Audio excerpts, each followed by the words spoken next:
بسم اللہ الرحمن الرحیم۔ السلام علیکم۔ کیپٹل ٹاک میں خوش آمدید۔ اس وقت پاکستان کی سیاست جو ہے اس کے اندر بہت تیزی کے ساتھ کچھ واقعات رونما ہو رہے ہیں۔ کچھ واقعات آپ کو میڈیا پہ نظر آ رہے ہیں، ٹی وی سکرینز پہ نظر آ رہے ہیں، کچھ واقعات جو ہیں وہ میڈیا کی نظروں سے اجھل ہیں۔ اب یہ کیا واقعات ہیں اور کیا ہو رہا ہے آپ کو سمجھانے کی ضرورت نہیں ہے، آپ کو اچھی طرح پتہ ہے کہ پاکستان تحریک انصاف کے سربراہ عمران خان صاحب، جن پہ کچھ دن پہلے ایک قاتلانہ حملہ ہوا تھا، انہوں نے ریاستی اداروں کے خلاف ایک کھلم کھلا اعلان جنگ کر دیا ہے اور پاکستان کے مختلف شہروں میں ان کے کارکن احتجاج کر رہے ہیں، سڑکیں انہوں نے بند کی ہوئی ہیں اور آج اسلام آباد میں اور راولپنڈی میں کچھ اہم اجلاس ہوئے ہیں۔ ان اجلاسوں میں کچھ فیصلے ہوئے ہیں۔ فیصلوں کا اعلان جو ہے وہ شاید آپ کو رانا ثناءاللہ کی پریس کانفرنس میں تھوڑا سا نظر آیا ہو، لیکن کچھ فیصلے جو ہیں ان کا اعلان نہیں کیا جا رہا۔ اگر آپ نے ان فیصلوں کو سمجھنا ہے تو میں آپ کو آج عمران خان صاحب کا ایک پرانا کلپ سنواتا ہوں۔ اس کلپ میں انہوں نے بطور وزیر اعظم جن عناصر کو کچھ وارننگ دی تھی، آپ یہ سمجھ لیں کہ آج ایسی ہی وارننگ جو ہے وہ پاکستان تحریک انصاف کو بھی دی جا رہی ہے، لیکن کہیں آپ کو ٹی وی سکرین پر نظر نہیں آ رہی۔ فیصلہ ہو چکا ہے۔ کیا فیصلہ ہے؟ عمران خان کی اپنی زبان میں سنیں۔ کون سی حکومت چل سکتی ہے جدھر کوئی آدمی کھڑا ہو کے کہے کہ ججز کو بھی قتل کر دو اور کہے آرمی چیف کے خلاف بھی بغاوت کر دو، لوگوں کو بھی سڑکوں پہ نکالے، سڑکیں بھی بند کر دے؟ اگر سپریم کورٹ ان کے کہنے کے مطابق، ان کی من پسندی کے مطابق فیصلہ نہیں کرتا تو اس کا مطلب یہ فیصلہ ہی نہیں مانتے، اس کا مطلب سڑکوں پہ آ جائیں گے، ملک کو روک دیں گے۔ یعنی کوئی ملک چل سکتا ہے ایسے؟ اور اس کا نقصان کس کو ہے؟ ہمارے پاکستانیوں کو، عوام کو نقصان ہے، غریب لوگوں کو نقصان ہے۔ سڑکیں بند کر رہے ہیں، لوگوں کی روزگار جا رہا ہے۔ جو بیچارہ دہاڑی میں جس نے آ کے مزدوری کرنی تھی، جب ملک رک جائے گا وہ کدھر سے بچوں کا پیٹ پالے گا؟ یہ کوئی اسلام کی خدمت نہیں کر رہا ہے، یہ صرف اپنی ووٹ بینک بڑھا رہے ہیں۔ میں ان عناصر کو اپیل کرتا ہوں کہ ریاست سے نہ ٹکرانا۔ اگر آپ یہ کریں گے، میں آپ کو یہ واضح کر دوں کہ ریاست اپنی ذمہ داری پوری کرے گی، لوگوں کی پراپرٹیز، لوگوں کی جان اور مال کی حفاظت کرے گی۔ ہم کوئی توڑ پھوڑ نہیں ہونے دیں گے، ہم کوئی ٹریفک نہیں رکنے دیں گے۔ میں آپ کو اپیل کرتا ہوں کہ ریاست کو ادھر تک نہ لے کے جائیں، وہ مجبور ہو جائیں ایکشن لینے کے لیے۔ عمران خان صاحب نے کہا تھا کہ ریاست کو ادھر تک نہ لے کے جائیں کہ وہ مجبور ہو جائے ایکشن لینے پہ۔ تو اب یہی الفاظ جو ہیں عمران خان صاحب کو خود بھی یاد رکھنے چاہیے۔ کچھ فیصلے کر لیے گئے ہیں اور اعلان ان کا نہیں ہو رہا، پتہ نہیں اعلان ہوگا یا نہیں ہوگا، لیکن فیصلے ہو چکے ہیں۔ عمل درآمد آپ کو بہت جلد نظر آئے گا۔ صرف یہ خیال کرنا چاہیے عمران خان صاحب کو کہ وہ مختلف پاکستان کے شہر جو ہیں ان کی سڑکیں بند کر رہے ہیں اور لوگوں کو کہہ رہے ہیں کہ جی یہ ہمارا احتجاج ہے اور یہ ہمارا حق ہے، لیکن اپنا صوبہ جو ہے خیبر پختونخوا، جہاں پہ ان کی پچھلے 9 سال سے حکومت ہے، وہاں پہ اگر کوئی تنظیم جو ہے وہ ایک پرامن مظاہرہ کرتی ہے تو ان کے خلاف مقدمے قائم کر دیے جاتے ہیں۔ اور یہ دیکھیں ایک مقدمہ ہے، یہ منظور پشتین صاحب کے خلاف مقدمہ ہے۔ انہوں نے اس پہ ٹویٹ بھی کیا ہے۔ ان کی جو ٹویٹ ہے وہ پتہ نہیں آپ کو دکھائیں گے یا نہیں دکھائیں گے، لیکن یہ مقدمہ صرف جو ہے اس کی FIR آپ کو دکھائی جا رہی ہے۔ تو یہ بہت سے لوگ جو ہیں جو خیبر پختونخوا میں پرامن مظاہرہ کرتے ہیں، ان کو تو آپ مظاہرہ نہیں کرنے دیتے، ان کے خلاف مقدمہ درج کر لیتے ہیں، لیکن لاہور میں، راولپنڈی میں اور پنجاب کے شہروں میں آپ سڑکیں بند کر رہے ہیں۔ تو ظاہری بات ہے یہ ایک ڈبل سٹینڈرڈ ہے، اور یہ ڈبل سٹینڈرڈ جو ہے اس کو صرف پبلک نوٹس نہیں کر رہی بلکہ اور بھی بہت جگہ پہ اس کا نوٹس لیا جا چکا ہے۔ آج ہم نے جو بنیادی طور پہ بات کرنی ہے وہ ارشد شریف کے قتل کیس پہ کرنی ہے، کیونکہ اس پر آج بہت سی اہم ڈیولپمنٹس ہوئی ہیں۔ پاکستان کی ٹیم جو کینیا گئی تھی وہ واپس آ گئی ہے، اور وزیر داخلہ رانا ثناءاللہ صاحب نے بھی اس بارے میں کوئی بات کی آج اپنی پریس کانفرنس میں۔ انہوں نے کیا بات کی ہے ذرا سنیں۔ ارشد شریف صاحب شہید کی بات کی ہے، وہاں پہ جو پولیس ہے اس پولیس کے متعلق بھی یہ چیزیں سامنے آئی ہیں۔ کسی کے کہنے پہ جو ہے وہ پیسے ویسے لے کے بھی یہ کام کر دیتی ہے۔ اس کی وجہ یہ کہ گاڑی پہ جو فائر ہوئے ہیں تو وہ بڑے ہی ٹیکنیکل انداز میں ہوئے ہیں کہ یعنی جو پولیس کا موقف ہے اگر اس کو سامنے رکھے تو انہیں کیا معلوم تھا کہ ارشد شریف جو ہے وہ کس سیٹ پہ بیٹھا ہے اور جو گاڑی کو چلا کون رہا ہے۔ فائر کرنے والوں کو یہ معلوم تھا کہ اس گاڑی میں جو 2 بندے بیٹھے ہیں ان میں سے ارشد شریف کون ہے, وہ کس سیٹ پہ بیٹھا ہے, کس سائڈ پہ بیٹھا ہے, گاڑی کو ڈرائیو کون کر رہا ہے, اور جو ڈرائیو کر رہا تھا اسے بھی معلوم تھا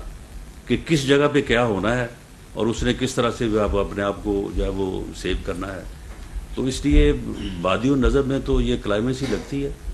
اور رانا ثناء اللہ صاحب نے اس پریس کانفرنس میں یہ بھی کہا کہ ان کو لگتا یہ ہے کہ یہ جو ملزمان ہیں ارشد شریف صاحب کے قتل میں جو ملوث ملزمان ہیں یہ پکڑے جائیں گے. اس سے پہلے تحریک انصاف کے سربراہ اور سابق وزیر اعظم عمران خان صاحب ارشد شریف کیس پہ کئی دفعہ اپنا موقف پیش کر چکے ہیں, اور ان کا اشارہ کس طرف ہے ذرا وہ بھی سن لیں. ارشد شریف وہ آدمی جس کو پتا تھا کہ اس کی جان خطرے میں نے اس کو 2 دفعہ کہا کہ ملک سے باہر چلے جاؤ, کیونکہ مجھے انفارمیشن تھی اس کو مارنے لگے, دھمکیاں مل رہی, ایجنسیز کبھی کچھ اس کو کہہ رہی ہیں, صرف اس لیے کہ وہ کھڑا تھا رجیم چینج کے خلاف سازش کے اوپر, وہ بار بار بے نقاب کر رہا تھا. حکم آتے تھے جی نامعلوم نمبر سے کہ یہ نہ کرو تمہیں یہ کر دیں گے, پتا تھا. پھر گھر میں اس کو دھمکیاں دی انہوں نے, پھر اس کو ہم نے ملک سے باہر نکالا. ارشد شریف اس کو جب دھمکی آئیں, نامعلوم نمبروں سے دھمکی آئیں, صرف اس لیے کہ وہ سچ نہ بولے, اس کا کوئی ایجنڈا نہیں تھا. میں نے اس کو کہا کہ تم ملک سے باہر چلے جاؤ, پہلے دفعہ نہیں مانا, پھر میں نے اس کو بتایا کہ مجھے انفارمیشن ہے, جس طرح مجھے انفارمیشن اپنے اوپر تھی کہ مجھے بھی وہ 4 بند کمروں میں جنہوں نے فیصلہ کیا تھا مجھے مارنے کا. تو یہ عمران خان صاحب نے خود ہی بتایا کہ ارشد شریف کو میں نے پاکستان سے باہر بھجوایا اور مجھے پتا تھا کہ اس پہ حملہ ہونے والا ہے, جیسا کہ مجھے پتا تھا کہ میرے پر بھی حملہ ہوگا, اور پھر عمران خان صاحب پر بھی حملہ ہو گیا. تو ارشد شریف صاحب کا جو معاملہ ہے اس پہ آج ہم گفتگو کریں گے پاکستان کے 2 ایسے معتبر صحافیوں سے جنہوں نے کہ کینیا جا کے اس سارے معاملے کی انویسٹیگیشن کی ہے. ہمارے ساتھ موجود ہے ارم عباسی صاحبہ جو وائس آف امریکہ کی اسپیشل کورسپونڈنٹ ہیں, اور انہوں نے کینیا میں اس معاملے میں بہت انویسٹیگیشن کیا ہے. مرتضیٰ علی شاہ صاحب جیو نیوز کے نمائندے ہیں, لندن بیسڈ ہیں, لیکن انہوں نے بھی کینیا میں اس معاملے کی بہت انویسٹیگیشن کیا ہے. بہت بہت شکریہ آپ دونوں کا. سب سے پہلے ارم عباسی صاحبہ آپ سے میں جاننا چاہوں گا کہ کیا آپ کو لگتا ہے کہ جو ارشد شریف شہید کا جو قتل کا جو ماسٹر مائنڈ ہے یہ کینیا میں ہے یا پاکستان میں ہے؟ حامد میر صاحب, کیونکہ یہاں پر میں نے خود بھی کرائم سین کو وزٹ کیا مگادی کاؤنٹی میں جو ہے, اور وہاں پر جو ہے ہم نے کوشش کی جاننے کی کہ کیا حالات جو تھے سامنے آئے تھے, اور ہماری تحقیقات کے مطابق ہمیں یہی پتہ چلا ہے کہ جس جگہ پہ ارشد شریف کو گولیاں مار کر ہلاک کیا گیا وہ ایک ایسی جگہ ہے جہاں پر چیک پوائنٹ جو ہے وہ جو اسپیشل یونٹ ہے GSU وہ نہیں لگاتا, اور پتھروں کی رکاوٹیں تو یہ کہا جا رہا ہے یہاں پر خود یہاں کی جو انڈیپینڈنٹ پولیس اتھارٹی کی کمشنر ہیں انہوں نے بھی ایک تسلیم کیا ہے کہ پتھروں کی رکاوٹیں تو کینین پولیس کے لیے بھی لگانا جو ہے وہ ایک غیر معمولی بات ہے. بعض صحافی جو ہے یہاں پر جو یہ گتھی سلجھانے کی کوشش کر رہے ہیں کہ یہ بہت اہم چیز بن چکا ہے, وہ کام جو ہے اس طرح سے بات بھی نہیں کر رہے ہیں, لیکن بعض صحافیوں کو یہ خدشہ ہے اور یہ وہ کہتے ہیں کہ ان کا اپنا بلیف ہے, ان کے پاس شواہد نہیں ہے, کہ ان کا یہ ماننا ہے کہ بیسیکلی یہ کور اپ جو ہے کینیا میں کیا گیا ہے, لیکن ان کا یہ دعویٰ ہے کہ ماسٹر مائنڈ پاکستان میں موجود ہو سکتا ہے, لیکن کوئی شواہد نہیں ہے یہ ابھی تک ثابت کرنے کے لیے کہ یہ سازش جو ہے وہ پاکستان میں کی گئی ہے. اچھا مرتضیٰ علی شاہ صاحب, آپ نے بھی اس میں بہت انویسٹیگیشن کیا ہے, تو آپ کو کیا لگ رہا ہے کہ آج رانا ثناء اللہ صاحب نے بڑے اعتماد سے کہا ہے کہ ہم ارشد شریف کے قاتلوں تک پہنچ جائیں گے, آپ کو لگتا ہے کہ وہ پہنچ جائیں گے؟ یہ احمد میر صاحب مجھے تقریباً 1 ویک ہو گئے کینیا میں, اور اس دوران میں مختلف انویسٹیگیٹر سے جرنلسٹ سے ملا ہوں, ایموڈیم گیا ہوں, جہاں کرائم سین ہے وہاں پر گیا ہوں, ایکسٹینسو ہم نے ریسرچ کیا. ایک بات تو میر صاحب بالکل کلیئر ہے کہ یہ جو انیشل جو ایک ورژن آیا تھا پولیس کا اور خرم احمد کا کہ یہ مسٹیکن آئیڈینٹی ہے, روڈ ایکسیڈنٹ ہے, یہاں پر کوئی یہ بات ماننے کو تیار نہیں ہے کہ یہ مسٹیکن آئیڈینٹی یا جو روڈ ایکسیڈنٹ تھا. یہ بات بہت واضح طور پر نظر آ رہی ہے کہ ارشد شریف کو ایک پلاننگ کے تحت وہاں پر اس رات کو مارا گیا, اور جو اس رات جو GSU کے جو یونٹ تھے, جو آفیسر تھے, وہ ایکچولی ان کو پتا تھا کہ انہوں نے کس سائڈ پر گولیاں مارنی ہیں, ارشد شریف کون ہے, اور وہ اس طاق میں بیٹھے ہوئے تھے. یہ بات تو بالکل سامنے نظر آ رہی ہے. جہاں تک میر صاحب جو قاتل کے پکڑنے کی بات ہے, جو ابھی تک سرکمسٹانشل ایویڈنس سامنے آ رہا ہے وہ بہت پوائنٹ آؤٹ کر رہا ہے کہ اس رات ان یوزول واقعات ہوئے جو ایمو ڈیم پر جہاں سے ارشد شریف نے جو ڈائریکشن دی جس فیڈر روڈ سے جب وہ مگاڑی روڈ کی طرف آئے وہ روٹ خرم احمد یوزلی وہ لیتے نہیں تھے. اس کے علاوہ جس گاڑی کو اس رات وہ کہہ رہے ہیں کہ وہ جس گاڑی کو پولیس جو سٹولن کار جس کو پولیس جس کی سرچ میں تھی اس نے 110 کلومیٹر کسی اور جگہ سے آنا تھا. آپ یوں کہہ لیں کہ اس نے ویسٹ سے نارتھ کی طرف آنا تھا. ارشد شریف مکمل ڈیفرنٹ ڈائریکشن سے آ رہے تھے. ایک ٹویوٹا لینڈ کروزر ہے جو بہت یہاں پہ مہنگی گاڑی تصور ہوتی ہے اور دوسری ایک عام سی گاڑی ہے. اور اس میں جو یہاں پہ جتنے بھی لوگ ملے ایک پولیس والے سے میری بات ہوئی وہ کہتا ہے کہ اتنی بڑی گاڑی پہ ہم کینیا میں ہم سمجھتے ہیں کہ وی آئی پیز ہوتے ہیں ڈپلومیٹس ہوتے ہیں ایم پیز ایسی گاڑی پہ تو وہ روکتے بھی نہیں ہے لیکن وہاں انہوں نے روکا اس کو اور اس کے اوپر 9 گولیاں انہوں نے مار دی. یہاں پہ ایک اس وقت آلریڈی میر صاحب ایک کلچر آف فیئر وہ اسٹیبلش ہو رہا ہے اور 3 میں ایسے جرنلسٹ سے ملا ہوں جن کو پولیس بھی یہاں پر جو ان کے پولیس میں جو ان کے جاننے والے انہوں نے جرنلسٹ کو فون کر کے کہا ہے کہ اس کیس کو آپ ہائی لائٹ نہ کریں, اس کی انڈیپینڈنٹ کمیشن ہے وہ اس پورے معاملے کو دیکھ رہا ہے. سو وہاں پہ جو کنسنسس یہ پایا جاتا ہے کہ یہ کور اپ ہو رہا ہے اور ارشد شریف کو باقاعدہ طور پر ایک پلاننگ کے تحت قتل کیا گیا. اس کے ساتھ ساتھ میر صاحب یہ کہ ارشد شریف جو جس جگہ پر موجود ہیں وہ ایک بڑا مہنگا ایریا ہے جہاں پر وہ نیروبی میں رہ رہے تھے کیپٹل میں وہاں پر گیا ہوں. جن بھائیوں کے فلیٹس ان سے بات کرنے کی کوشش کی وہاں پر انہوں نے بات نہیں کی. جن کے جہاں وہ اپنے ان کے ریزیڈنشیل ایریا میں جہاں وہ خود فیملیز کے ساتھ رہ رہے ہیں وہاں بھی انہوں نے بات نہیں کی. ان کے وکیل سے انہوں نے اپنے وکیل کے ذریعے مجھ سے کانٹیکٹ کروایا. ان کا جو وکیل ہے وہ یہ کہہ رہے ہیں کہ اس سٹیج پر وہ بات نہیں کرنا چاہ رہے. لیکن اصل بات ہے میرے صاحب جو کانٹرڈکشنز کی آئی آپ کو یاد ہوگا انیشیلی ایک سملر سٹیٹمنٹ ایشو ہوئی خرم کی طرف سے بھی اور پولیس کی طرف سے بھی جس میں انہوں نے جو روڈ ایکسیڈنٹ کا ذکر کیا. لیکن اگلے ہی دن پولیس نے یہ دعویٰ کر دیا کہ روڈ ایکسیڈنٹ والی بات چھوڑ دیں. انہوں نے کہا کہ ارشد شریف علی گاڑی سے پولیس کے اوپر فائر کیا گیا اور ایک پولیس والا زخمی بھی ہوا. آج تک وہ زخمی پولیس والا وہ سامنے نہیں آیا. پھر پولیس نے یہ کہا کہ ایک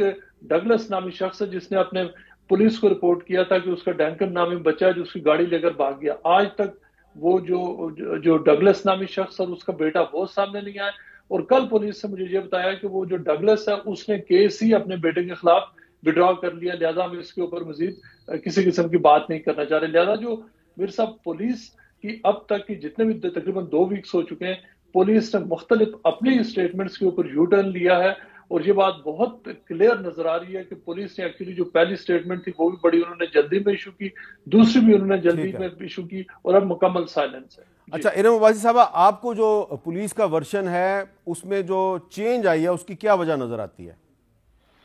حامد میر صاحب سب سے جو امپورٹنٹ بات ہے جو کہ مرتضیٰ نے بھی اس پہ ٹچ اپون کیا کہ گاڑیوں کا مکس کرنا. جو گاڑی رپورٹ ہوئی تھی کہ جو گمی ہے جو اغوا ہوئی ہے وہ ایک مرسیڈیز اسپرنٹر ہے جو کہ بیسکلی ایک ڈیلیوری وین ہے. اس کو آپ لینڈ کروزر سے مکس کیسے کر سکتے ہیں کیونکہ یہ 2 بہت مختلف گاڑیاں ہیں, ان کا ماڈل ڈفرینٹ ہے, ان کی میک ڈفرینٹ ہے. یہ ایک بہت امپورٹنٹ سوال یہاں پر کینیا میں بھی اٹھایا جا رہا ہے کہ کیسے پولیس جو ہے ایک ڈیلیوری وین کو مکس کر سکتی ہے ایک لینڈ کروزر کے ساتھ. پھر یہ بات کہ اس کے ایک پولیس مقابلہ ہوا اور پولیس مقابلے کی رپورٹ جو ہے وہ کہاں ہے. ہمیں ابھی تو ایک جو ہے او بی رپورٹ جس کو یہاں پہ کہا جاتا ہے ایک ایف آئی آر آج سامنے آئی ہے جس میں گاڑی کا بتایا گیا ہے کہ گاڑی کب گمی اور گاڑی کس کی ہے. لیکن پولیس مقابلے کی جو رپورٹ ہے وہ کہاں ہے جس سے ہمیں پتہ چلے کہ اس پورے ٹائم فریم میں کیا ہوا. اور ساتھ ساتھ یہ بھی کہ ایگزیکٹلی کہ ڈگلس کہاں ہے. لیکن ایک اور بہت امپورٹنٹ بات میں آپ کو یہاں پہ بتاتی چلوں کہ جو کینین اتھارٹیز سے ہمیں ٹریول ہسٹری ملی ہے اس کے مطابق ارشد شریف کا تو یہ آ چکا ہے سامنے یہ بات کہ وہ جو ہے یو اے ای سے 20 کو نکلے تھے. خرم احمد جو ہیں وہ ان کی ٹریول ہسٹری جو کینین اتھارٹیز سے ہمیں موصول ہوئی ہے اس کے مطابق اگر ہم چلیں تو اس کے مطابق وہ 19 کی رات کو 9 بجے جو ہے وہ کراچی پاکستان سے روانہ ہوئے بذریعہ دبئی. اور ان کی ٹریول ہسٹری کے مطابق اسی دن جس دن ارشد شریف کینیا پہنچے تھے خرم بھی اسی دن کینیا پہنچے تھے. تو یہ اس طرح کی جو انفارمیشن ہے یہ ایک امپورٹنٹ ایلیمنٹ ہے. اور یہاں پر پولیس جو ہے وہ اپنا ورژن جیسے کہ آپ نے کہا کہ وہ بار بار تبدیل کر رہی ہے اور جس پولیس آفیسر کے وہ کہہ رہے ہیں کہ ہاتھ پر چوٹ لگی ہے وہ بھی ابھی منظر عام پر نہیں آئے. اور یہ جو تضاد ہے، ویسے تو کینین پولیس کی جو ہے اسٹیٹمنٹ ماضی میں بھی اگر ہم دیکھیں تو میرے جن صحافیوں سے بات ہوئی وہ کہتے ہیں کہ یہ ایک پریکٹس ہے ان کی، لیکن اتنے بڑے اہم کیس میں، کیونکہ میں مگادی پولیس اسٹیشن بھی گئی جہاں پر پہلی یہ واقعہ جب رپورٹ ہوا تھا، تو وہ بھی جو ہے کوآپریٹ کرنے کے لیے تیار نہیں ہے. لیکن سوال یہ پیدا ہوتا ہے کہ آپ جی ایس یو جو ہے ایک اسپیشل فورس کو کیوں استعمال کیا گیا؟ اگر معاملہ اغوا کا ہے، اگر گاڑی کے اندر مبینہ طور پر بچہ موجود ہے، تو آپ اتنی گولیاں کیوں برسائیں گے نوئنگ کے اندر جو ہے بچہ موجود ہے؟ پھر یہ کہ آپ نے یہ معاملہ جو ہے چوری چکاری کا ہے، اغوا کا ہے، تو اسپیشل یونٹ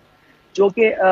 ٹرینڈ ہے پولیٹیشینز پریزیڈنٹ کی حفاظت کرنے کے لیے، اس کو آپ اغوا کے معاملے میں کیوں لے کر آئیں گے؟ پھر روڈ پہ جو رکاوٹیں ہیں، میں نے جب وہاں پر میں گئی تو وہاں پہ کوئی رکاوٹیں نہیں ہیں، وہاں پہ ہمیں کوئی پتھر ایسے نظر نہیں آئے. پھر پولیس کا یہ بھی دعویٰ ہے کہ چیز کیا گیا، کوئی چیز ان کے درمیان ہوا ارشد شریف کی گاڑی اور پولیس کے درمیان. میں نے تصویر دیکھی ہے ارشد شریف کی گاڑی کی، اس کا جو ٹائر ہے وہ بالکل رم تک پہنچ چکا ہے، یعنی ٹائر بالکل وہ ہے ہی نہیں وہاں پر، رم تک جو ہے اتنا اگر چیز ہوا ہے.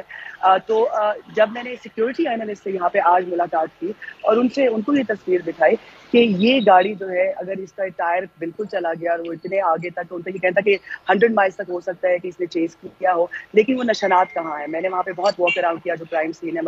مگادی میں، مجھے وہ نشانات نظر نہیں آئے. سیکیورٹی اینالسٹ کا یہ کہنا ہے کہ اگر ٹائر کی یہ حالت ہے تو پھر وہ نشان وہاں پہ رہ جانے چاہیے، کیونکہ کچی پکی سڑک ہے، روڈ ہے، ویل ٹریول نہیں ہے. تو مجھے اپنی انویسٹیگیشن میں وہ نشانات کہیں نہیں نظر آئے جہاں تک گاڑی کا چیز پولیس دعویٰ کر رہی ہے. اچھا ارم عباسی صاحبہ یہ بتائیں کہ آپ نے یہ انویسٹیگیٹ کیا کہ جب ارشد شریف صاحب کو گولیاں لگیں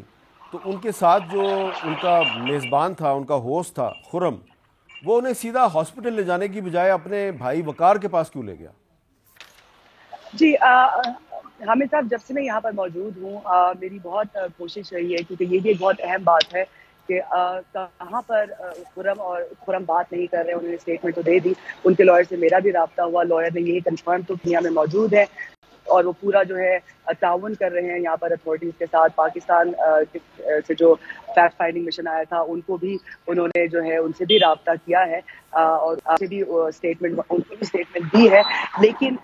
یہ نہیں ابھی تک واضح ہو سکا کہ ان کو جو ہے ہاسپٹل کیوں لے کر جایا گیا اور خرم جو ہے وہ میڈیا سے بات کیوں نہیں کر رہے ہیں. اور جس فارم ہاؤس پہ ارشد شریف کہا جاتا ہے کہ جنہوں نے وہاں پر آخری ڈنر کیا، اس فارم ہاؤس کی انتظامیہ بھی انہوں نے مجھ سے بات نہیں کی ہے اور وہ بھی میڈیا سے کترا رہے ہیں. تو خرم کے حوالے سے جو ڈیٹیلز ہیں کنیا میں اس وقت ڈھونڈنا ایک بہت بڑا مشکل ٹاسک بنا ہوا ہے. اچھا مرزا علی شاہ صاحب، یہ جو خرم صاحب ہیں، آپ کے خیال میں ان کے بھائی وقار صاحب اور خرم صاحب، کیا آپ ان کا جو کنڈکٹ ہے اس پہ آپ کو کوئی شک پڑتا ہے کہ ہو سکتا ہے کہ ارشد شریف کے جو قتل کی سازش ہے اس میں ان کا بھی کوئی کردار ہو، ڈائریکٹلی یا انڈائریکٹلی؟ جی میر صاحب دیکھیے، یہ ایک آن گوئنگ انویسٹیگیشن ہے، ابھی بہت سارے حقائق کا پتہ نہیں، میں اس پہ اسپیکولیٹ تو نہیں کر سکتا، لیکن جو ارم نے جو چند سوالات ریز کی میں ان میں کچھ ایڈ کروں گا. جس سائٹ کی ارم بات کر رہی ہیں وہاں پر یہ بھی گئی تھی، میں بھی گیا تھا. وہاں سے جو تقریباً 30 کلومیٹر دور بنتا ہے جو شوٹنگ انسیڈنٹ جہاں ارشد شریف کو گولی مار گئی، تقریباً 30 کلومیٹر دور وہاں سے ٹنگا مارکیٹ ہے. ٹنگا مارکیٹ وہ جگہ ہے جہاں پہ وقار احمد کا فارم ہاؤس ہے. اب وہاں سے ارشد شریف کو گولی لگنے کے بعد خرم یہ کہہ رہے ہیں کہ میں نے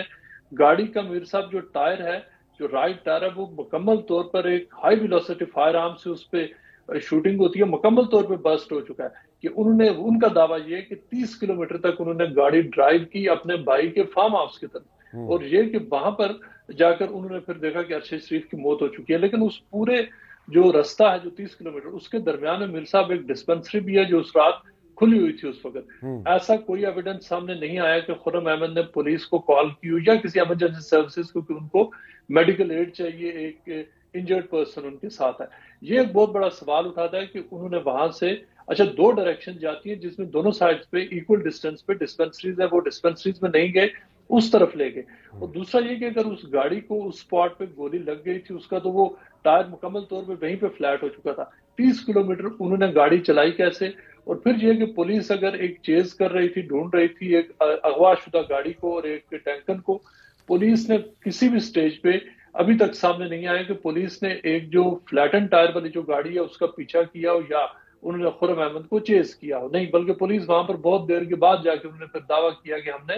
وہ گاڑی ریکور کی اور پھر ٹنگا مارکیٹ میں جو پولیس کا ویژن ہے. لہٰذا یہ بہت سارے سوالات ہیں میر صاحب جس کے جو سینٹرل، اور پھر اس سے پہلے ہم آپ کو بتا چکے ہیں کہ جو سپانسرشپ ہے ارشد شریف کا وہ وقار احمد نے بھیجا تھا. انیشلی آپ کو یاد ہوگا یہ رپورٹ آئی تھی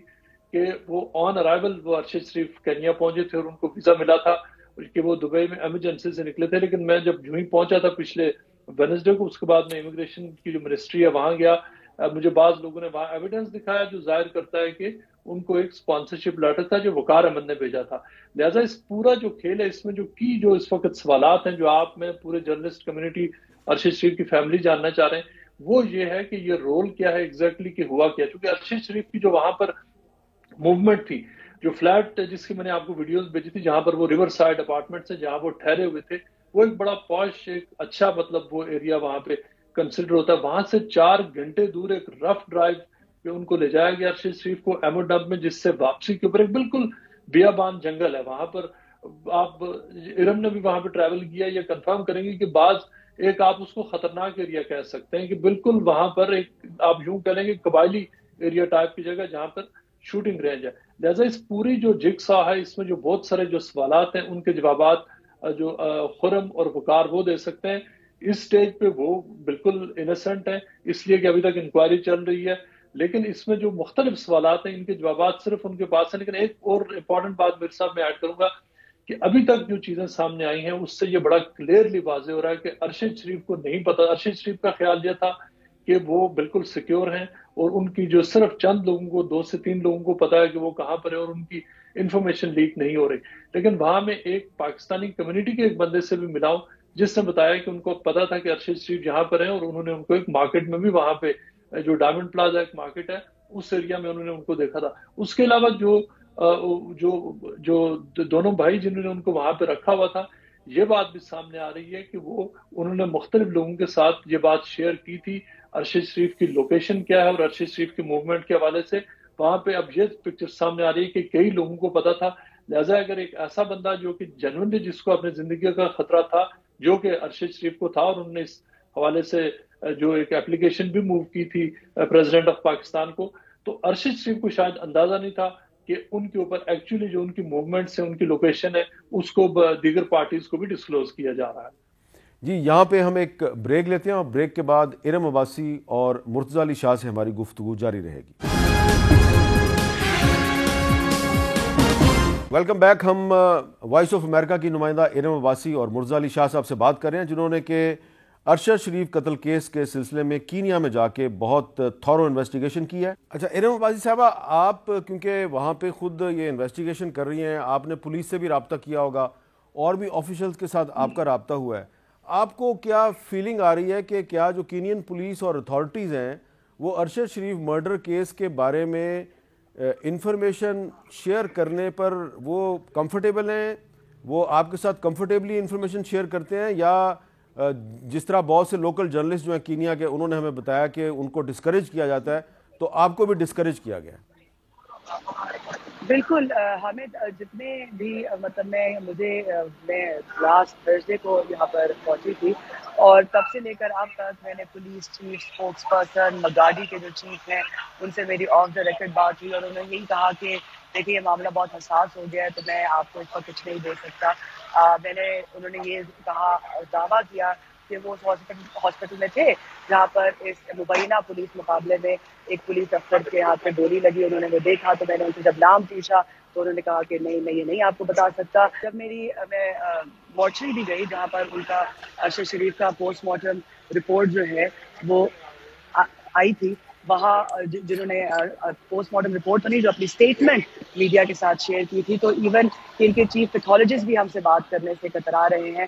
پولیس جو ہے وہ بالکل، اور آپ کو پتا ہے کینیا ایک ایسا ملک ہے جہاں پر پولیس آپ کو آف دا ریکارڈ تو کم از کم بات کر ہی سکتی ہے، لیکن میرے ساتھ ابھی تک حکام جو ہے ان کا کوپریٹ بالکل نہیں کر رہے ہیں اور ہر کوئی اس معاملے کو ہش خش کر رہا ہے اور چاہتا ہے کہ وہ اس پر کیا اور